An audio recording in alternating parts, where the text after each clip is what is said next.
Allah, Allah, Allah, Allah.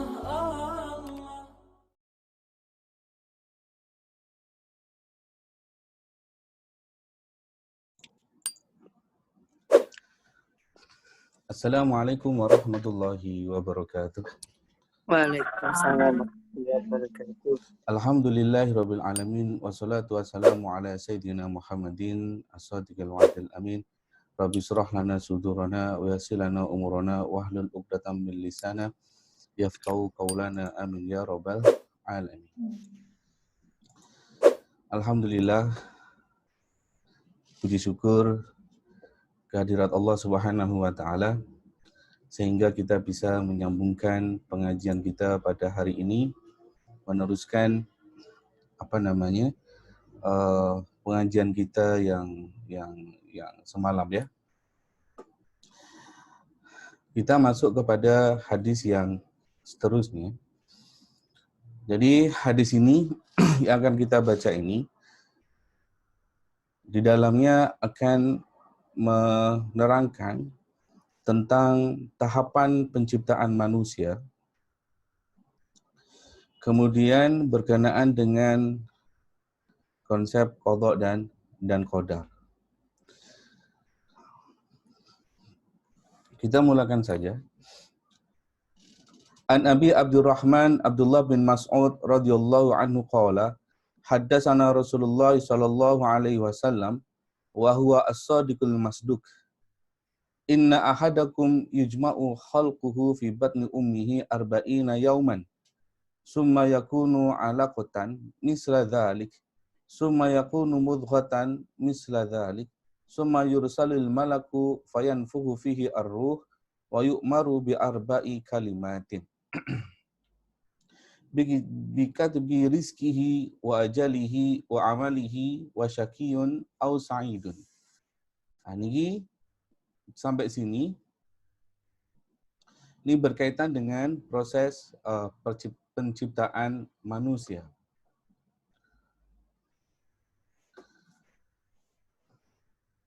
Diriwayatkan dari Abi Abdurrahman Abdullah bin Mas'ud radhiyallahu anhu qala, haddatsana Rasulullah sallallahu alaihi wasallam wa huwa as-sadiqul masduq. Di sini Abdullah ibnu Mas'ud ya meriwayatkan hadis daripada Rasulullah sallallahu alaihi wasallam dan beliau menggelari Rasulullah sebagai as-sadiqul masduq. As-sadiqul masduq, as-sadiqul masduq, as-sadiq artinya yang benar, al-masduq yang dipercayai berita yang disampaikan. Dari sini kita dapat tahu bahwa kedudukan Rasulullah Shallallahu Alaihi Wasallam di mata para sahabatnya. Beliau di mata para sahabatnya adalah seseorang yang memberikan inspirasi yang sangat luar biasa, ya, yang membawa mereka kepada jalan yang lebih baik untuk mengenal Allah Subhanahu Wa Taala, sehingga Rasulullah di hati para sahabat itu sangat dicintai. Sehingga di sini kita bisa lihat bagaimana Ibnu Mas'ud menggelari Rasulullah Shallallahu Alaihi Wasallam sebagai as-sadiqul masduq. Kemudian meneruskan daripada hadis tersebut, inna ahadakum yujma'u khalquhu fi batni ummihi arba'ina yawman nutfah. Summa yakunu 'alaqah. Summa yakunu mudghatan. Inna ahadakum yujma'u khalquhu fi batni ummihi. Yujma'u sesungguhnya setiap daripada kalian itu dikumpulkan penciptaannya itu dalam perut ibunya. Yujma'u artinya dikumpulkan karena seorang anak itu hasil daripada terkumpulnya dua al-ma'ain, dua air ya. Air yang dimaksud di sini adalah ma'ir rijal ini maksudnya sperma ya, wa ma'il mar'ah dan daripada perempuan. Sebagaimana Allah Subhanahu wa taala dalam Al-Qur'an, inna khalaqnal insana min nutfatin amsaj. Ya, min nutfatin amsaj. Wa yaqulu jalla wa ala yakhruju min baini sulbi wat taraib. Sebagaimana Allah juga mengatakan di dalam surah At-Tariq, yakhruju min baini sulbi wat taraib. Yujma'u khalqu fi batni ummi arba'ina yawman nutfah. Nutfah yakni nuqtatal mani. Ya, air mani lah ya. Qala summa yakunu 'alaqatan, kemudian daripada mani ini maka dia berubah menjadi ila damin. Ya, segumpal darah. Dan segumpal darah ini dia akan berada dalam perut itu, ya, proses tersebut arba'ina yauman, selama 40 hari. Okay. Dari nutfah kemudian menjadi alaqah, hadihi sama nuna yauman, maka total 40 menjadi 80. Kemudian pada fasa seterusnya sumayakunu mudghatan, maka beralih lagi ke proses seterusnya dinamakan sebagai mudghah. Mudghah itu maksudnya adalah qit'atul lahmin. Qit'atul lahmin ini maksudnya adalah segumpal daging. Ya, pada masa dalam 40 tahun. So, jadi total semuanya adalah 120 hari kan? 40 tambah 40 tambah 40, jadi 40 kali 3 maka ada 120. Kemudian selepas pada tahapan mudghah ini, tahluku a'dha'uhu wa yatabayyanu annahu janin. Kemudian dia berkembang sehingga terbentuklah bentuk janin. Nah, pada tahap pembentukan janin ini, qala summa yursalul malak. Kemudian Allah Subhanahu wa taala mengutus malaikat. Qala summa yanfukhu fi ar-ruh, kemudian malaikat tersebut meniupkan ruh.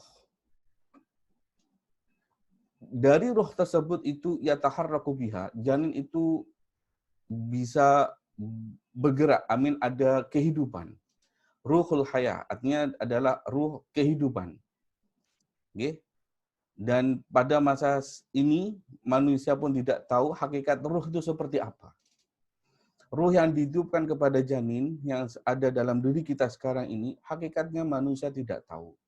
Sebagaimana Allah Subhanahu wa taala berfirman dalam surat Al-Isra, wa yas'alunaka 'anir ruh qul huwa qulir ruhu min amri rabbi wa ma utitum minal ilmi illa qalila. Dan mereka bertanya kepada kamu, wahai Muhammad, tentang ruh. Katakan, wahai Muhammad, qulir ruhu min amri rabbi wa ma utitum minal ilmi illa qalila, dan tidak diberikan pengetahuan tentang ruh ini kecuali ilmu yang sangat sedikit saja. Dari ayat ini bisa kita ketahui bahwa kebenaran akan Al-Qur'an. Di sini kita lihat wa yas'alunaka 'anir ruh qulir ruhu min amri rabbi. Mereka bertanya kepada kamu, wahai Muhammad, tentang ruh. Katakan bermakna Rasulullah SAW diperintah oleh Allah Subhanahu wa taala untuk menyampaikan perkara ruh ini. Ini bermakna bahwa Al-Qur'an itu datang bukan daripada diri Rasulullah SAW itu sendiri. Namun Rasulullah SAW itu sebagai nabi dan rasul, sebagai utusan yang berperanan untuk menyampaikan wahyu kepada manusia.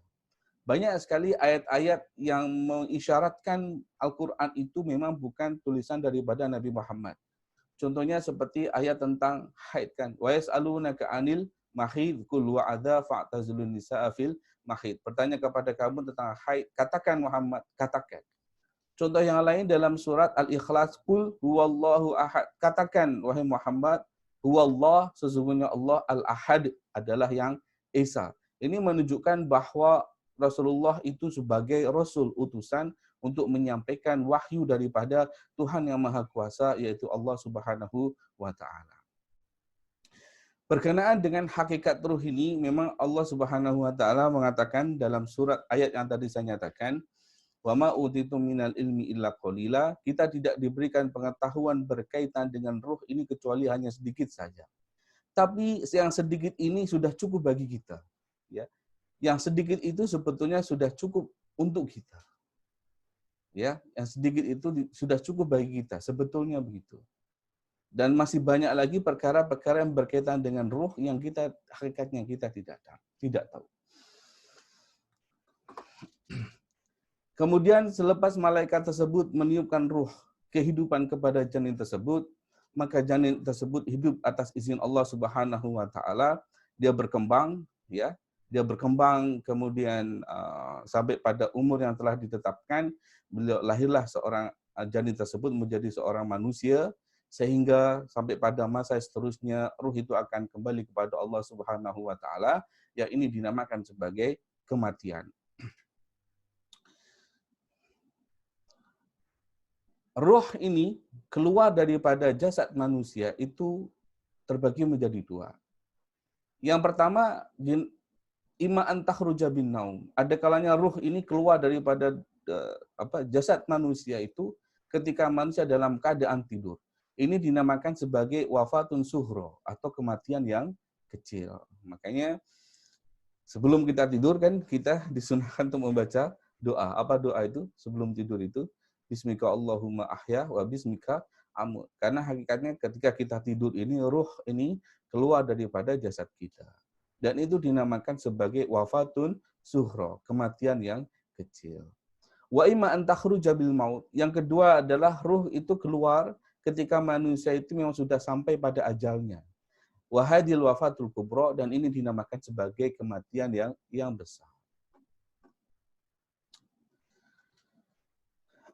Berkaitan dengan wafatun suhra, surat Al-An'am ayat 60, Allah Subhanahu wa taala mengatakan, "Walladzi yatawaffakum bil-lail." Dan dialah Allah yang mewafatkan kamu pada waktu malam. Artinya ketika kita dalam keadaan tidur, gitu. Yang berkaitan dengan wafatul kubra, tawafat dalam surat Al-An'am ayat 61, tawaffathu rusuluna. Artinya hadi wafatul kubra, maksudnya tawaffathu rusuluna, mewafatkan dia ni manusia, rusuluna utusan kita. Yang dimaksud dengan utusan kita ini adalah malaikul maut. Okay. Berkaitan dengan proses penciptaan manusia, tahapan penciptaan manusia itu di dalam Al-Quran sendiri pun dijelaskan secara detail ya tentang perkara ini.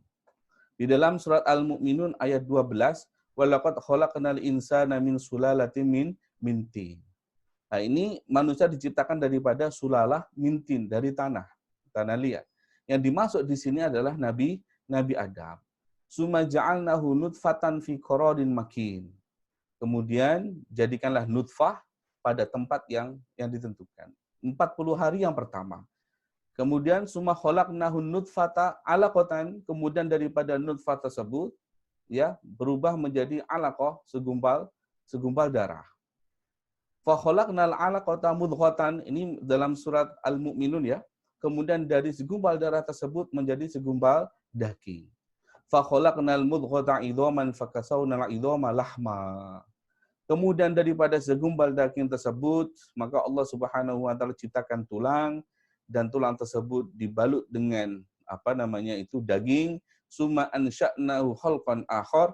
Kemudian Allah Subhanahu wa taala mewujudkan benda yang daripada segumpal daging itu berubah bentuknya menjadi satu bentuk yang lain, jadi dalam bentuk janin, sudah membentuk janinlah sudah membentuk manusia, janin manusia. Fatabarakallahu ahsanul khaliqin, surat Al-Mu'minun ayat 14. Lah, ini semua adalah berkaitan dengan proses penciptaan manusia. Berkaitan dengan hakikat kewujudan manusia, ada beberapa perkara yang saya ingin berkongsi. Yang pertama, bahwa secara tabiatnya manusia itu terbentuk daripada 3 elemen. Yang pertama adalah ruh, yang kedua adalah akal, yang ketiga adalah jasad. Jadi manusia itu terbentuk daripada 3 perkara. Yang pertama adalah ruh. Berkaitan dengan perkara ruh ini, kita tidak tahu hakikatnya kecuali Allah Subhanahu wa taala, dan pengetahuan yang diberikan kepada manusia itu sedikit ya. Kemudian akal. Kemudian adalah jasad. Jadi dari manusia ini terbentuk daripada 3 elemen tersebut. Secara tabiatnya, terkandung dalam sifat manusia tersebut itu ada namanya sifat baik, ada namanya sifat jahat. Ini menunjukkan bahwa manusia itu dalam kehidupan di dunia ini ada 2 kemungkinan perbuatan yang manusia akan lakukan. Karena tabiat manusia itu ada 2 kemungkinan. Dia berbuat baik atau dia berbuat jahat. Jadi tabiat manusia ada kemungkinan dia akan berbuat baik atau berbuat jahat. Berbuat baik sehingga dia boleh melebihi derajatnya, melebihi daripada malaikat, atau dia hanya melampiaskan kehidupannya itu pada satu kekuatan namanya fakulti. Saya namakan sebagai fakulti, namanya fakulti asyahwaniyah, ya, kekuatan syahwatnya saja, sehingga kehidupan di dunia ini hanya untuk memenuhi kebutuhan syahwatnya saja. Kalau yang demikian ini, maka tentunya kekuatan ruh dan akal itu sudah tidak dipakai lagi. Dan dia akan lebih dekat kepada binatang atau lebih rendah daripada binatang. Oleh karena itu, maka kalau kita baca karya para ulama-ulama kita, termasuk karya ulama Nusantara, ada namanya Raja Ali Haji pun pernah mengatakan bahwa manusia yang tidak menggunakan akalnya itu maka seperti binatang. Karena yang membedakan manusia dengan binatang itu adalah akalnya. Namun begitu, macam tadi saya jelaskan, dalam secara tabiatnya manusia itu terkandung sifat baik dan sifat jahat.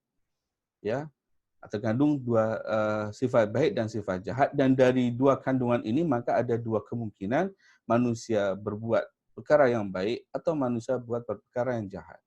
Namun Allah Subhanahu wa taala dengan sifat rahmatnya itu memberikan satu unsur yang tadi saya nyatakan adalah akal. Ya. Allah Subhanahu wa taala memberikan akal, dengan kata lain bahwa manusia itu lebih hampir kepada melakukan perkara-perkara yang baik dengan akalnya tersebut. Dan oleh karena itu maka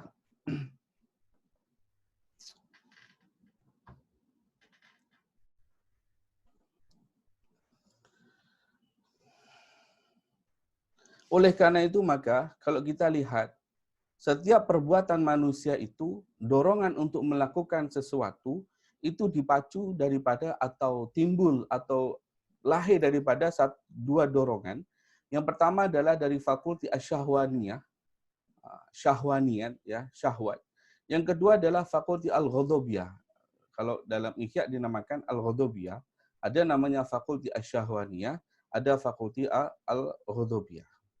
Dan kedua fakulti asyahwaniyah dan kedua fakulti al-ghadabiyah ini, ya, itu kecenderungannya kepada melakukan perkara-perkara yang mazmumah. Ini perkara-perkara yang terkeji. Oleh karena itu, jadi ibaratnya begini, Mbak. Kuah syahwaniyah dan kuah al-ghadabiyah ini ibarat kata seperti air yang mencurah dari atas langsung terjun ke bawah, dia akan menerjang apa saja yang ada di bawahnya. Kalau air ini tidak dikontrol dan tidak dimanfaatkan, tidak dimanage dengan baik, maka yang terjadi dia akan membinasakan. Jadi dorongan manusia tersebut itu lahir daripada 2 fakulti asyahwaniyah al-ghadabiyah. Seperti karena kalau tidak ada 2 fakulti ini pun manusia tidak ada keinginan untuk berkreasi, creativity, keinginan untuk melakukan sesuatu, itu tidak ada. Namun begitu, dua fakulti ini kalau dibiarkan tanpa ada tidak dikawal dengan baik, maka itu akan bisa mendatangkan kepada kemudorotan. Seperti tadi saya nyatakan, ibarat seperti air yang turun deras daripada gunung menerjang ke bawah. Oleh karena itu, maka al-quwah al-ghadabiyah dan fakulti atau quwah asyahwaniyah ini perlu dikawal oleh satu fakulti yang lebih tinggi daripadanya, yaitu quwah al-akliyah, nama dia, kekuatan akal. Jadi dari kekuatan akal ini, ketika kekuatan akal ini boleh mengawal daripada kekuatan fakulti al-ghadabiyah, asyahwaniyah, syahwat, keinginan, ghadabiyah, keinginan, maka yang terjadi adalah timbul, kalau fakulti akliyah ini mengawal fakulti al-ghadabiyah dan asyahwaniyah, maka dia akan lahir satu fakulti nama kekuatan namanya asyaja'ah, keberanian, dan pada masa yang sama lahir satu kekuatan namanya al-iffah. Al-iffah ini maksudnya apa? Al-iffah ini maksudnya adalah menjaga kesucian diri. Maksudnya itu akal dia itu bisa mengawal sesuatu yang boleh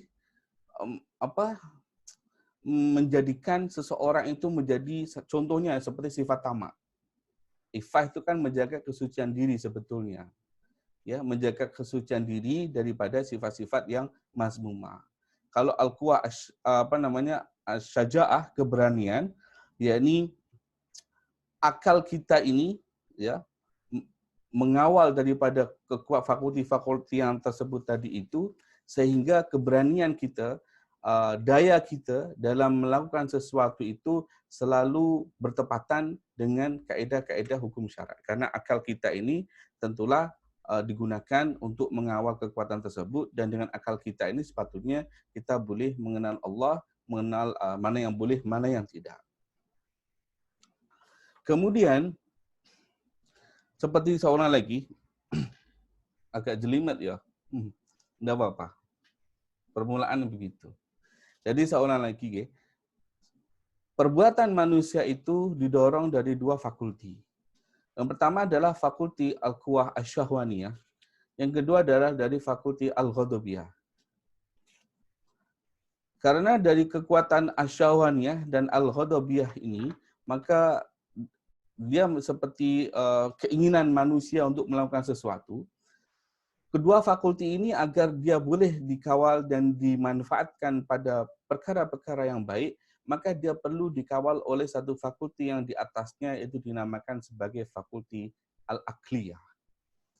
Kalau dikawal dengan fakulti al-akliyah, maka boleh mengawal keinginan-keinginan tersebut, sehingga perkara-perkara mazmumah itu bisa dielakkan.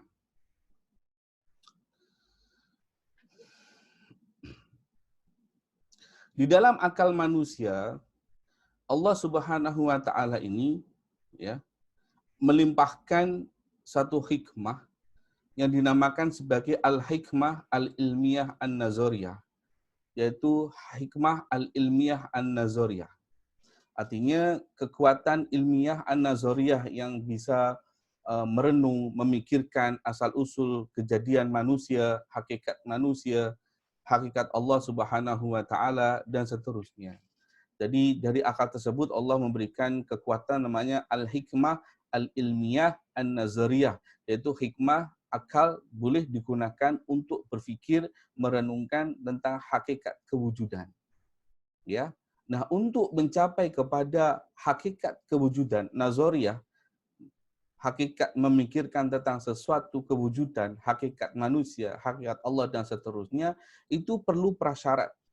Nah, prasyarat ini adalah sesuatu yang Allah Subhanahu wa taala letakkan di dalam wahyunya, yaitu ilmu syariah. Seperti ilmu fardu ain. Ilmu fardu ain adalah ilmu-ilmu yang wajib dipelajari, yaitu tauhid, fikih, dan seperti tasawuf. Kemudian ilmu tafsir, takwil Al-Quran, As-Sunnah, dan seterusnya. Nah, ketika manusia boleh menggunakan al-hikmah al-ilmiyah an-nazariyah, maka kesan yang akan ditimbulkan daripada fakulti ini akan membawa menjadi satu kekuatan namanya al-quwah al-amaliyah, yang pada akhirnya menjadi al-hikmah al-khuluqiyah. Ngeten nggih. Bingung nggih, betul apa? Jadi seorang lagi untuk sederhananya seperti ini. Di dalam akal manusia, Allah Subhanahu wa taala memberikan satu hikmah namanya al-hikmah al-ilmiyah an-nazariyah. Artinya Allah memberikan akal ini kekuatan untuk merenungkan, untuk memikirkan tentang hakikat kewujudan. Kenapa manusia itu diciptakan? Tuhan itu siapa? Ya. Kemudian tentang alam semesta ini bagaimana dia wujud dan seterusnya. Dan al-hikmah al-ilmiah an-nazariyah ini, al-hikmah az-zazuriyah ini untuk memikirkan sesuatu itu agar pemikiran itu mencapai kepada satu kesimpulan yang benar, Allah Subhanahu wa taala memberikan panduan, memberikan referensi, yaitu adalah wahyu daripada Allah Subhanahu wa taala. Yaitu adalah hukum-hukum syariat seperti fardu ain, ya, ilmu tafsir, Al-Qur'an, As-Sunnah dan seterusnya. Ketika manusia dengan syarat-syarat tadi itu, dengan bahan-bahan referensi tersebut digunakan untuk memikirkan tentang kewujudan Allah dan Rasul-Nya, sehingga mereka boleh meyakini menjadi satu keimanan yang kuat, ya, dari keimanan yang kuat tersebut maka lahirlah namanya al-quwah al-amaliyah, yaitu kekuatan untuk mengaplikasikan daripada hasil daripada pemikiran tadi tersebut yang tercerminkan dalam al-quwah al-akhlaqiyah, al-hikmah al-khuluqiyah, bagaimana boleh melahirkan seorang manusia yang berakal budi dengan akal budi yang baik. Itu hakikat manusia seperti itu. Seterusnya,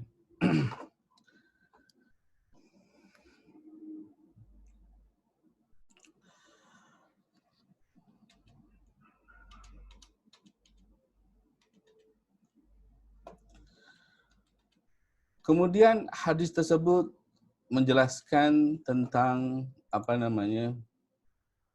hadis tersebut menjelaskan tentang seterusnya berkaitan dengan qada dan qadar.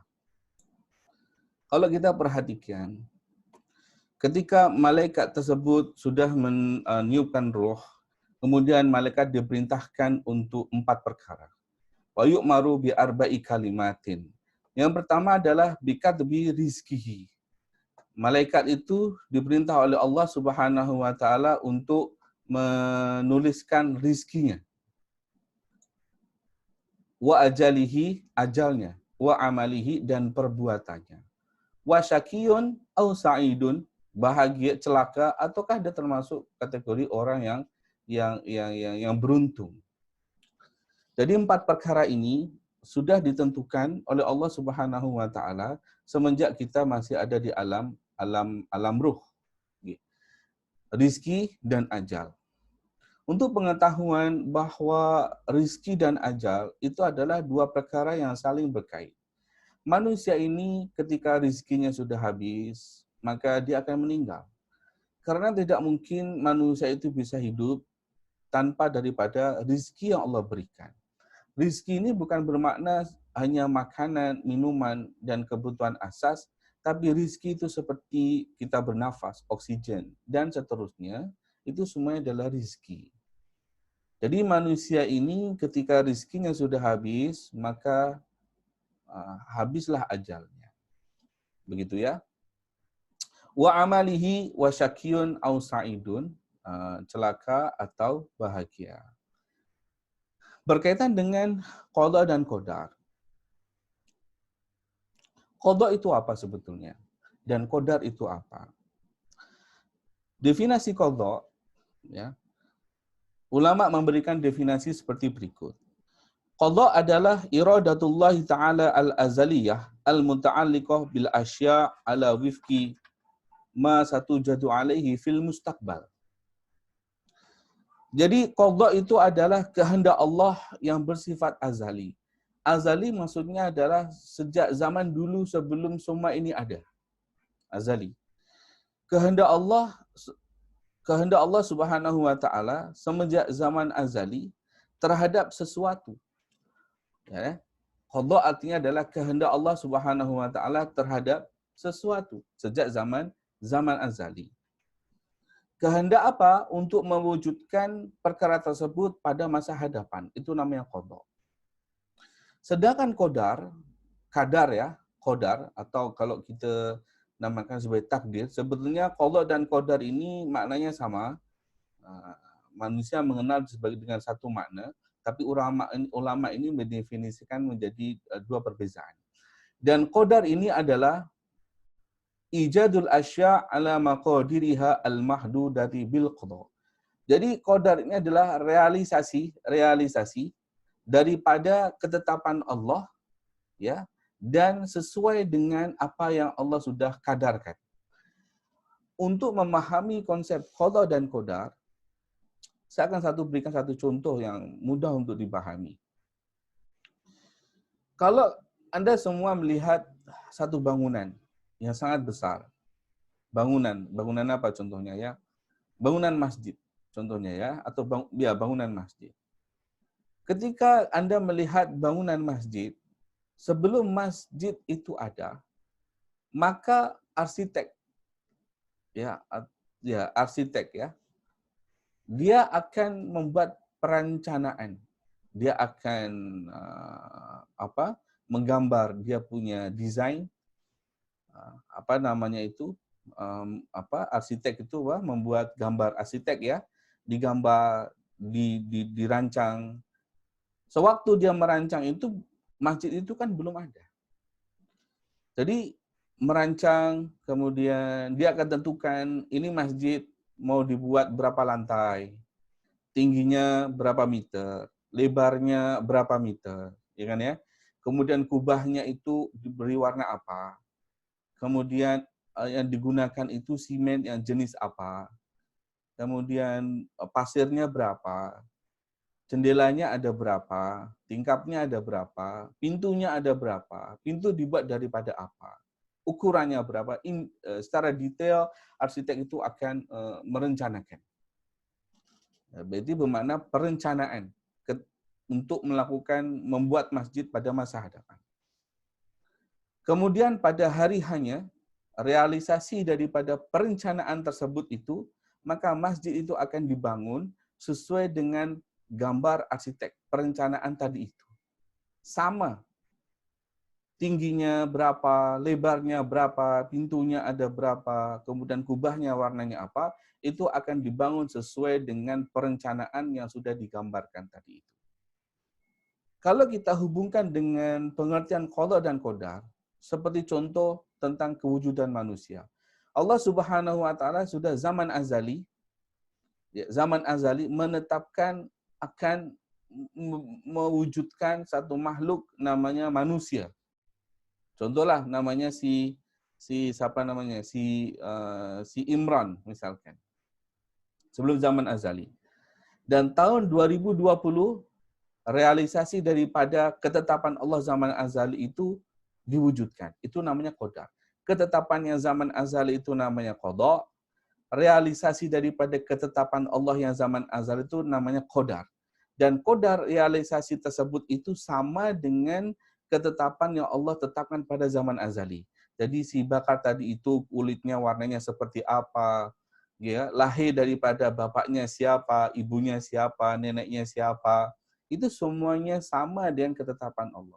Jadi seolah lagi qada itu adalah ketetapan Allah pada zaman azali, sedangkan qadar itu adalah realisasi daripada ketetapan Allah tersebut pada masa hadapan. Itu namanya qadar. Begitu, nggih. Ini berkaitan dengan qada dan qadar. Apa hubungan qada dan qadar dengan ketetapan perbuatan manusia?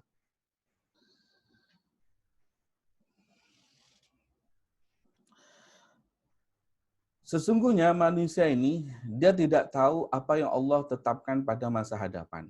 Ini kita bisa lihat kepada redaksi hadis yang seterusnya. Fawalladzi la ilaha illa ghairuh. Ya. Dan demi zat la ilaha ghairuh, tiada Tuhan selainnya. Inna ahadakum la ya'malu bi amali ahli jannah. Sesungguhnya di antara kalian ada yang mengerjakan perbuatan ahli syurga. Hatta ma yakunu bainahu wa bainah illa dhira'. Sehingga di antaranya dan di antara surga tersebut satu dhira'. Fayasbiqu alaihil kitab, maka didahului olehnya ketetapan Allah. Faya'malu bi amali ahli nar, kemudian dia beramal dengan amal ahli neraka. Fayadkhuluha, maka dia masuk neraka. Wa inna ahadakum la ya'malu bi amali ahli nar. Sesungguhnya di antara kalian ada yang beramal dengan amal ahli neraka, hatta ma yakunu bainahu wa bainaha illa dhira', sehingga di antara dia dengan neraka tersebut satu dhira', fa yasbiqu alaihi alkitab, dan didahulinya oleh ketentuan Allah kitab, fayamalu bi'amali ahlil jannah, kemudian dia mengerjakan perbuatan ahli syurga, fadkhuluha, maka dia dimasukkan ke dalam syurga. Riwayat Bukhari dan Muslim. Daripada ini kita bisa lihat bahwa al-a'mal bi khawatimiha, yang dikira itu adalah yang di akhirnya. Yang dikira itu adalah yang di akhirnya. Ketika akhir daripada kehidupan manusia itu baik, beruntunglah dia, baiklah dia. Dinamakan sebagai husnul khotimah. Tapi akhir kehidupan dia ini, na'udzubillah, tidak baik. Maka tidak baiklah dia. Itu namanya su'ul khotimah. Daripada hadis ini, apa yang boleh kita ambil pelajaran? Kita sebagai manusia ini tidak boleh merasa cukup dengan apa yang kita sudah lakukan. Merasa cukup saja tidak boleh, apatah lagi merasa sombong. Kita jangan merasa bahwa apa yang kita lakukan sekarang ini sudah cukup dan menjadi jaminan kita masuk surga. Belum tentu. Karena hakikatnya takdir Allah yang diberikan untuk kita ini kita tidak tahu. Kita tidak tahu. Ya. Di satu sisi yang lain, ketika kita melihat saudara kita yang masih jauh daripada petunjuk Allah Subhanahu wa taala, kita jangan menghina. Karena kita tidak tahu, boleh jadi dia lebih baik daripada kita di akhir penghidupannya. Begitu? Nah, ini dua perkara ini yang perlu kita ambil pelajaran. Berkaitan dengan konsep qada dan qadar tadi itu.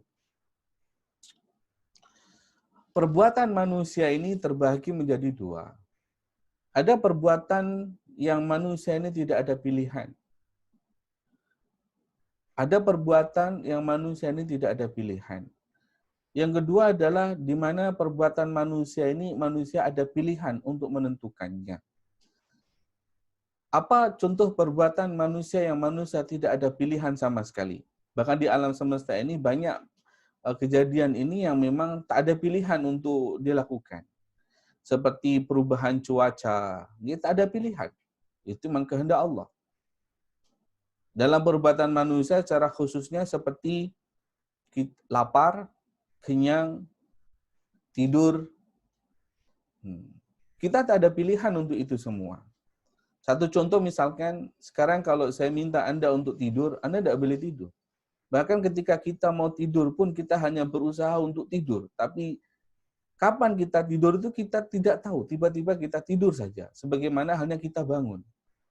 Bangun itu kita tidak ada pilihan. Tiba-tiba kita bangun. Lapar, kenyang. Kalau saya minta Anda sekarang, oke, sekarang jenengan lapar. Tidak bisa. Anda sekarang kenyang. Tidak bisa. Karena itu manusia tak ada pilihan. Kemudian kita dilahirkan daripada ibu bapa yang tertentu, itu pun manusia tidak ada pilihan. Jadi perbuatan-perbuatan manusia ini ada dua macam. Yang pertama, manusia itu tidak ada pilihannya seperti itu, macam tadi itu, seperti lapar, kenyang, tidur, seperti refleks ya. Kalau kita misalkan naik sepeda, kemudian sepeda kita jatuh, maka tangan kita akan refleks. Akan langsung pegang sesuatu untuk mengelakkan kita daripada jatuh. Dan apakah ketika tangan kita itu refleks, ataukah itu pilihan kita? Tidak. Itu dengan sendirinya, dia refleks. Begitu. Itu contoh perbuatan manusia yang tidak ada pilihan. Perbuatan manusia yang kedua itu adalah manusia ada pilihan untuk menentukan apa yang dia kehendaki. Apa yang dia kehendaki. Dan dari pilihan tersebutlah maka manusia akan mendapatkan konsekuensi, dia akan mendapatkan pahala atau mendapatkan mendapatkan dosa. Salah satu contoh misalkan seperti sekarang ini kan, ketika Anda menghadiri majelis ini kan, sebetulnya Anda ada dua pilihan. Ada dua pilihan, hadir atau tidak hadir, gitu. Mengikuti atau tidak mengikuti. Ada dua pilihan. Kan begitu, Anda bebas untuk menentukan pilihan tersebut. Tetapi apapun yang kita pilih, itu pasti sesuai dengan apa yang Allah sudah takdirkan. Memang segala sesuatu itu Allah yang menciptakan. Tapi bukan bermakna ketika manusia itu melakukan suatu kejahatan, itu bukan bermakna Allah lah yang melakukan kejahatan tersebut. Salah satu contohnya seperti ini. Ketika seorang penulis, kapan orang itu dikatakan sebagai orang yang menulis?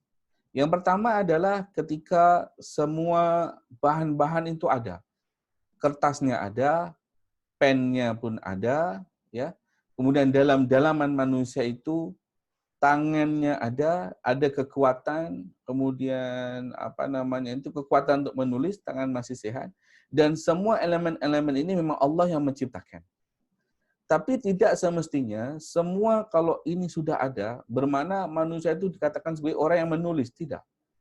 Karena dengan adanya buku, dengan adanya pen, manusia ada kekuatan untuk menulis, tidak semerta-merta menjadikan manusia itu sebagai orang yang menulis.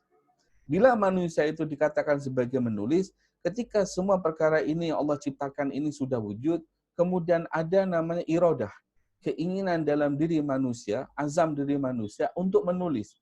Maka dorongan dari dalam keinginan itu, ya, Allah Subhanahu wa taala gerakkan dia punya kekuatan tadi itu, ya, tangan boleh bergerak kan, karena kalau Allah tidak berikan kekuatan tangan untuk bergerak, maka kita tidak boleh bergerak.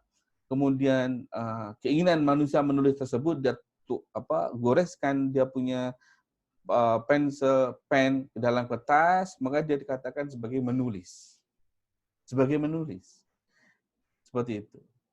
Contoh yang lain seperti ini. Ini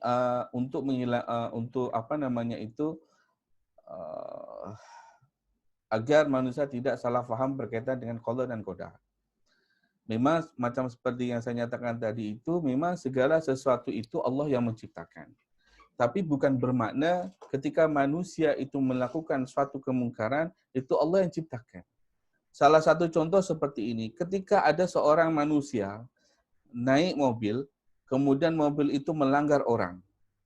Ya, mobil itu melaju dengan kecepatan yang sangat tinggi, tidak mematuhi peraturan lalu lintas, kemudian dia melanggar seseorang sehingga seseorang itu cedera. Datanglah polisi. Pertanyaan saya, siapa yang dihukum? Mobil atau orang yang mengendalikan mobil tersebut? Kalau kita melihat hakikatnya, sebetulnya hakikat yang menjadikan orang itu celaka adalah mobilnya, bukan orangnya. Tapi kenapa yang dihukum adalah orangnya? Nah, seperti itu. Kenapa yang dihukum adalah orangnya, bukan mobilnya, karena hakikatnya yang menabrak itu adalah mobilnya. Tapi kenapa yang dihukum adalah orangnya. Seperti itulah hubungan antara ciptaan Allah dengan keinginan manusia. Segala sesuatu di alam semesta ini Allah yang ciptakan. Memang betul iya. Tapi pilihan untuk melakukan sesuatu itu ada di dalam diri manusia. Dan dari pilihan itulah maka manusia itu akan mendapatkan konsekuensi, apakah dia akan mendapatkan pahala atau akan mendapatkan dosa daripada setiap pilihan yang dia lakukan. Begitu. Ini berkaitan dengan perbuatan Allah Subhanahu wa taala. Seperti orang yang mabuk. Apakah orang yang mabuk itu bukan ciptaan Allah? Kan begitu. Memang tangan yang bergerak untuk mengambil gelas yang ada minuman keras tersebut, memang itu ciptaan Allah. Tapi keinginan manusia itu sendirilah yang mendorong dia untuk mengambil tersebut kemudian meminumnya. Oleh karena itu maka itu dinamakan dinamakan sebagai al-kasbu, perbuatan.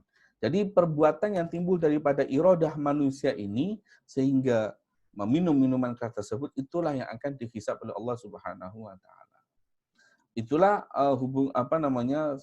ringkasnya tentang pengertian qada dan qadar.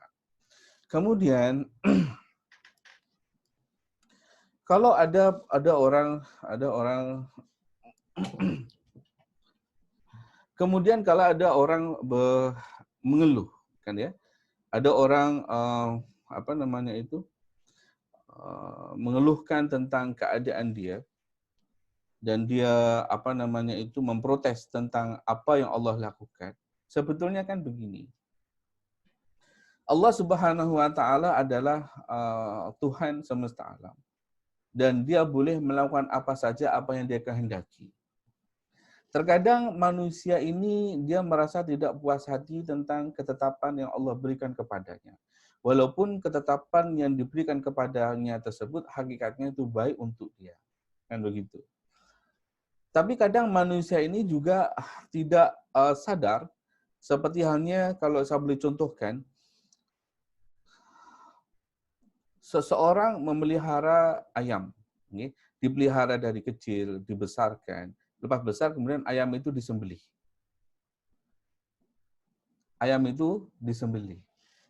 Kenapa manusia boleh menyembelih ayam tersebut, padahal hakikatnya yang memberikan kehidupan ayam tersebut adalah Allah Subhanahu wa taala. Dan dia malah mempersoalkan Allah Subhanahu wa taala tentang nasib yang ada pada dirinya sendiri itu. Sebetulnya memang mempertanyakan tentang perbuatan Allah itu memang tidak digalakkan. Yang penting bagi kita ini, kita adalah sentiasa untuk berusaha untuk melakukan perbuatan-perbuatan yang baik. Oleh karena itu maka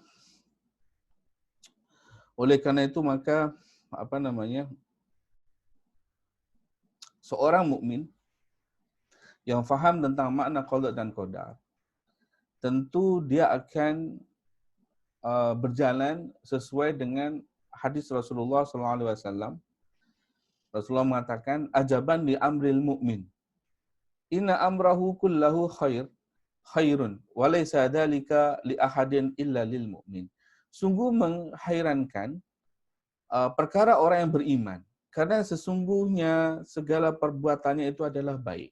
Maksudnya bagaimana? In asobathu sarro'a syakaro. Ketika dia mendapatkan kebahagiaan, kenikmatan, dia bersyukur. Wa in asobathu dharro'a. Ketika dia mendapatkan musibah, maka dia bersyukur. Fakana khairan lahu. Dan kedua-dua perkara ini adalah baik untuk dirinya. Berkaitan dengan qada dan qadar ini, maka kita jangan jadikan sebagai alasan untuk kita bersifat pasif. Kita tidak boleh beralasan bahwa kegagalan yang kita perolehi dan pada masa tertentu kita mengeluh dan kita menyalahkan takdir. Dia mengatakan kegagalan saya ini bukan kesalahan saya, tapi adalah sudah menjadi takdir Allah Subhanahu wa taala. Ini adalah satu kenyataan yang salah. Sebab qada dan ketentuan Allah ini kita tidak tahu hakikatnya, karena itu adalah termasuk perkara yang gaib. Manusia ini mempunyai potensi untuk melakukan perkara yang lebih baik. Karena kita tidak tahu, siapa tahu kegagalan pada hari tersebut menjadi awal daripada kejayaan orang itu pada masa hadapan. Kita sering mendengar di beberapa berita, di beberapa televisi tentang orang-orang yang berjaya, itu pun sebelumnya pernah gagal.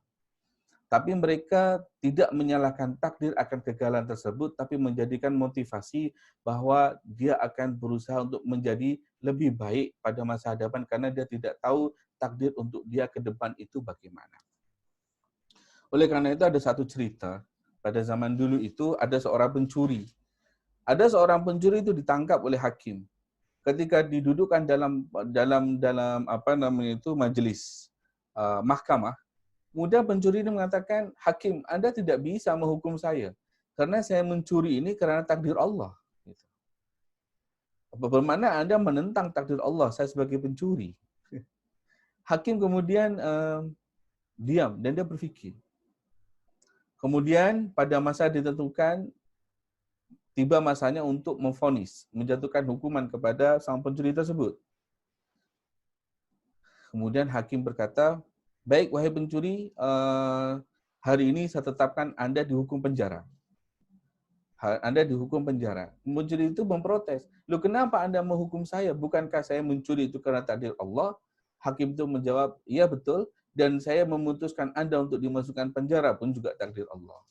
Jadi maknanya apa? Kita jangan jadikan masalah qada dan qadar ini menjadi menghalang kita untuk menjadi lebih baik. Begitu.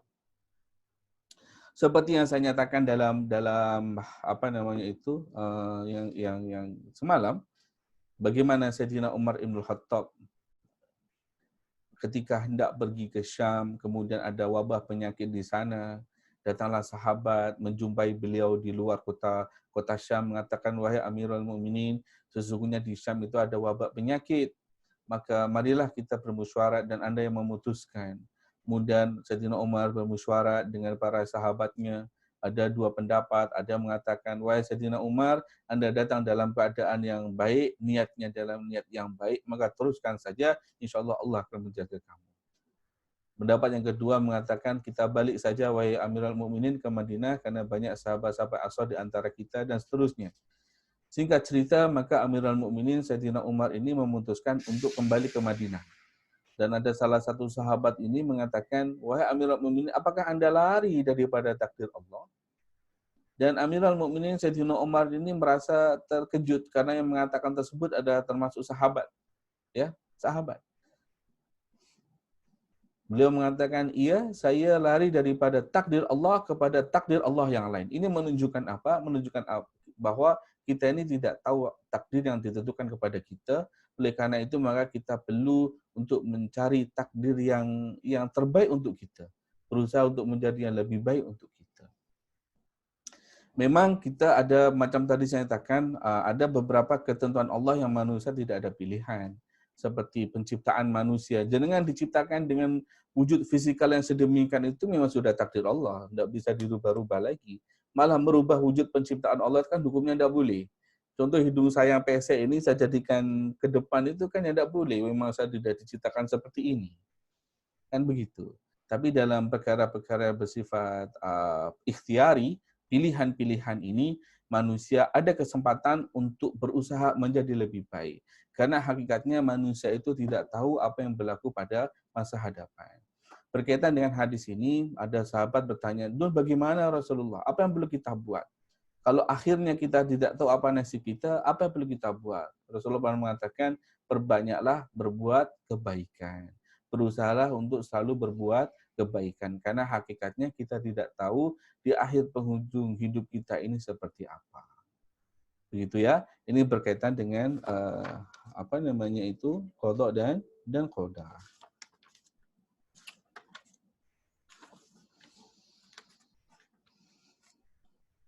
Baik, itu saja yang boleh saya yang boleh saya sampaikan pada hari ini. Insya Allah mudah-mudahan boleh menjadi membawa manfaat. Saya lihat ada yang ditanyakan atau tidak.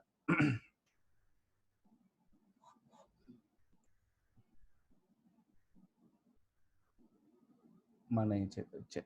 Oke.